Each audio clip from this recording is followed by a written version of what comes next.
Hero Vijay విజయంతో junior NTR పేరుని తెర మీదకి తీసుకొస్తున్నారు కొంతమంది. జూనియర్ ఎన్టీఆర్ కూడా ఇక్కడ రాజకీయాల్లోకి వచ్చేస్తే పార్టీ పెడితే అద్భుతం జరిగిపోతుంది అన్నటువంటిది. జూనియర్ ఎన్టీఆర్ స్వయంగా నాకు రాజకీయాల మీద ఇంట్రెస్ట్ లేదు, నేను సినిమాలకే ప్రయారిటీ, భవిష్యత్తు ఏంటో భవిష్యత్తు చూస్తానని చెప్పాడు.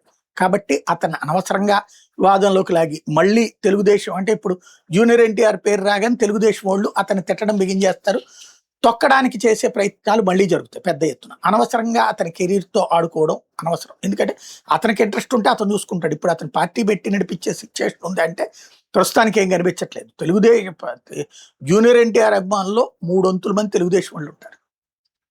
తెలుగుదేశం వాళ్ళు చంద్రబాబుని లోకేష్ నాయకత్వాన్ని అంగీకరించేశారు. కాబట్టి ఇప్పుడు జూనియర్ ఎన్టీఆర్ ఇంకోటి విజయ్కి ఈయనకి తేడా ఉంది. జూనియర్ ఎన్టీఆర్ ఎన్టీ రామారావు గారి మనవడు.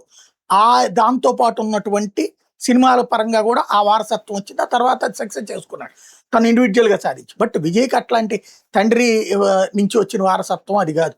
స్వతహాగా ఎదిగినటువంటి వాడు, కష్టపడి పైకి వచ్చినటువంటి వాడు. కాబట్టి దానికి దీనికి లింక్ చేయడం అనేటువంటిది కరెక్ట్ కాదు.